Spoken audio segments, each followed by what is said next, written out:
Hi guys, so this is in lieu of class on Friday, February 11th. So I'm recording this so then we know that not many people are going to be there on Friday. So this is it. This is the lecture. This is all the magic. So what I thought I would do is I'd go through a couple things that are coming up this semester and maybe a couple different videos on what's happening next. Okay, so the big thing that's happening next is your assignment, and I know I talked about this before, your interview reading. So this is going to happen next, it's going to be due in 2 weeks from now, I believe it is, so February 27th. And quick review, if you were not here in class when we were talking about this the other day, this is a good time for us to go over this. If not, then you can just fast forward through me chatting about this.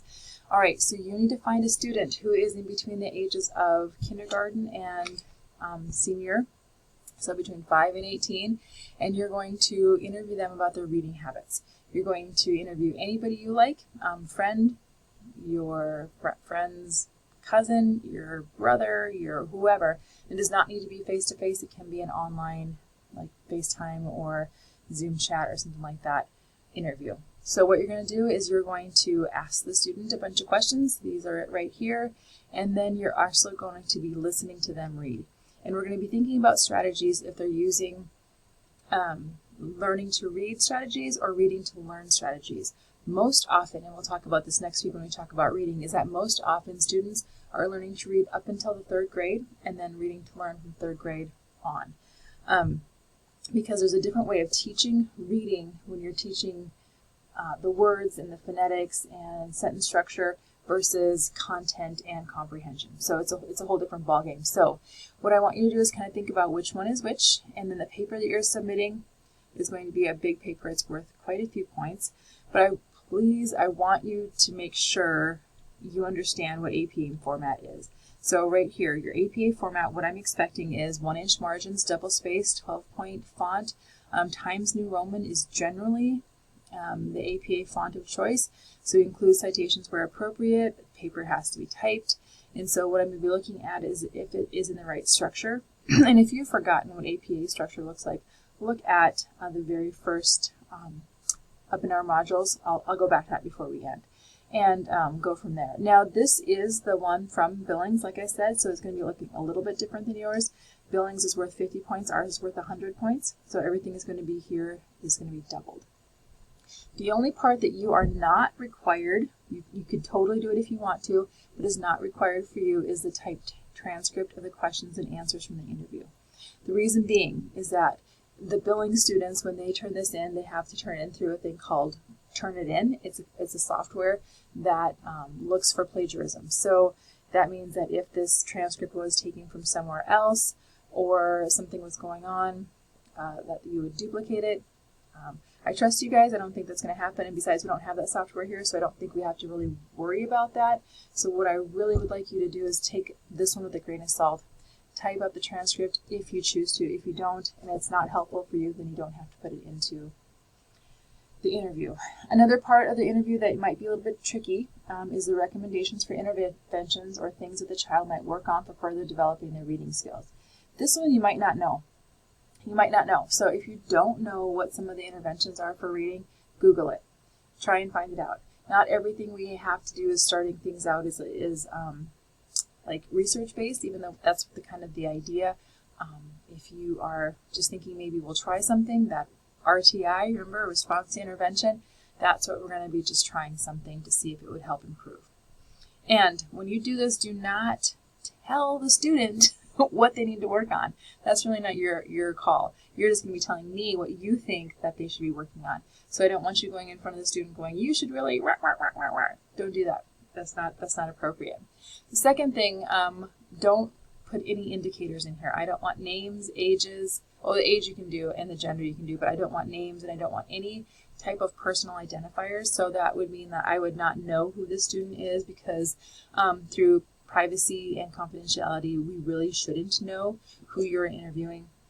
So no judgments will be made. So please just keep all identifiers out of that. Okay. And now I'm going to go back. Now the next one is one I have not talked to you about, so if you're fast forwarding this video, stop now and hit play again because you need to listen to this one. The next one, we do have a teacher observation coming up in April, and I'll talk about that when the time comes closer, but I do want to call your attention to the student-led seminar. The student-led seminar, this is your culminating project at the end of the semester. I had it due at May 1st, and that we would go through them towards the end of that finals week, but I have changed my mind. We are going to be going through them the week before finals week, so it's going to look a little bit different. These should be these should be large enough projects that you're going to be talking to the class for about 15 to 20 minutes about what you've been doing. So you can either choose to be in on your own or a partner of two. That's totally fine with me. But we're going to have to show some type of presentation at the end. So it can be Google Slides, it can be a video that you record that we watch in class, you could be doing it in class with a Google slide or a PowerPoint. You could be doing it lots of different ways. You can use things like this. What I'm using right now is called Screencast, and you can also use a thing called Loom, where you're getting the screen and the recording at the same time. Your choice. You decide how you want to present this. But what the thing is that you're going to be the kind of like the authoritative figure. You're going to be like the know-all about this subject. You are going to be the expert in the classroom about this subject. So once it loads up here, I'll tell you the subjects you can pick from. Good grief. I guess I'm just going to hit pause for a second. There we go. Okay, so now this is pulled up, and it does say presentations are due on May 1st, but like I said, I think I'm going to change that to the week before, so we have plenty of time to present your projects, and then still have time for that final when you're doing the final quiz. So if we did the final and the presentation the same week, I'm afraid it might be too much. All right, so you are going to make a project about educational psychology, and you're going to be using like you can pick from 5 subjects. And so if you double up on a subject that somebody else already has in the classroom, that's fine. You might see things differently or might do things differently. That's completely fine. But if we can try and stick with those 5, that's the best thing. All right. So it says D2L here, but know that it's Canvas for us. This is the Billings syllabus, as I've said before. So your job is to prepare a presentation that you're going to be part of a group, and a lot of the work that you're going to be doing is going to be turned in individually, and you'll be graded individually, but it is a group work. So what you're going to be doing is picking from one of the 5 topics, and I already have an article picked out for each of the 5 topics.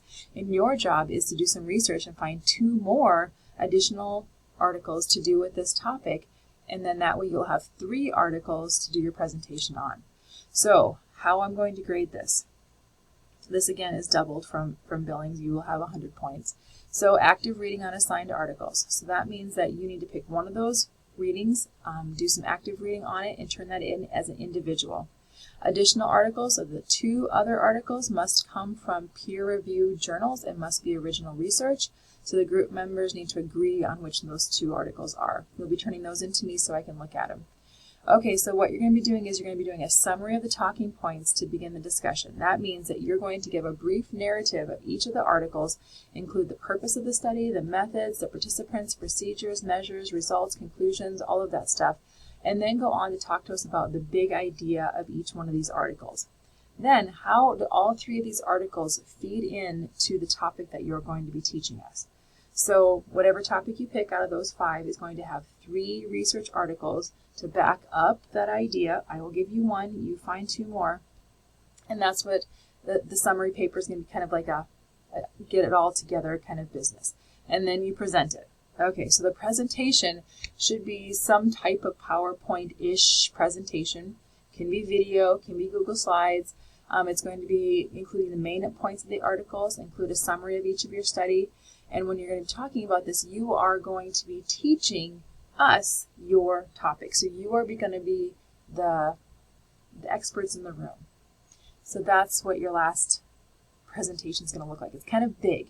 So we've got 3 articles we need to get to. 1 you are going to be in active reading with. 2 you're just going to tell me about. You have a quick summary paper of all of that information that you're learning, and then a presentation with you showing the class what you've learned, and you're going to actually be teaching us what you've learned through that educational psychology. Okay, so what are what are the topics? They are right here, and I'm going to highlight them right here. So you can either pick stereotype threat in education, and this is the reading that I'm asking you to do.